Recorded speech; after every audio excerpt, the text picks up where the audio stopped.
வணக்கம். சரி, ஓகே. இப்ப நிறைய பேரு கண்ட இடங்கள்ல என்ன பண்றாங்க? சிகரெட் குடிக்கிறாங்களா, ஸ்மோக் பண்றாங்க. நிறைய பேர் தண்ணி அடிச்சிட்டு ரோட்ல எல்லாம் கிடக்குறாங்க. நம்ம வீட்லயே நிறைய பேர் பார்த்தோம்னா நிறைய பேரண்ட் என்ன பண்றாங்க? தண்ணி அடிக்கிறாங்களா? அந்த மாதிரி பழக்கம் எல்லாம் இருக்கக்கூடாது. சரியா? ஸ்மோக் பண்றது, தண்ணி அடிக்கிறது, கஞ்சா போடுறது, அப்புறம் இன்னும் ஏதோ நிறைய போதைப் பொருட்கள்லாம் சொல்றாங்கல்ல, அந்த மாதிரி எல்லாம் நம்ம எதுவும் யூஸ் பண்ணக்கூடாது.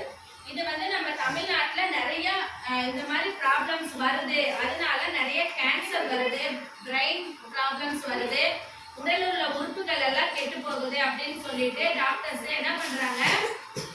ஸ்மோக் பண்றது, தண்ணி அடிக்கிறது, கஞ்சா அடிக்கிறதெல்லாம் நிறுத்தணும்னு சொல்றாங்க. சரியா? இப்ப நீங்க எல்லாம் வருங்கால சமுதாயத்தை உருவாக்கக்கூடியவர்கள், ஆமாவா இல்லையா?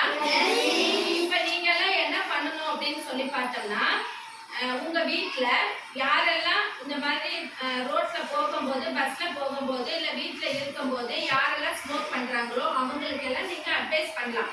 தண்ணி அடிக்கிறது உடம்புக்கு தீங்கானது, சரியா? குடிக்கிறதும் தீங்கான விஷயம் அப்படின்னு சொல்லி நீங்க சொல்லணும். இப்ப சின்னதா ஒரு உறுதிமொழி மட்டும் நாம அப்படியே உட்காந்துட்டு எடுத்துக்கலாமா? சரியா? வருங்கால சமுதாயத்தை உருவாக்கக்கூடிய மாணவர்களாகிய நாங்கள் போதைப் பொருட்கள் இல்லாத நம் நாட்டை உருவாக்குவோம். போதைப் பொருட்கள் இல்லாத நம் நாட்டை உருவாக்குவோம் என்று உறுதி கூறுகிறோம். எல்லாரும் உங்களால முடிஞ்ச ஹெல்ப் பண்ணுவீங்க.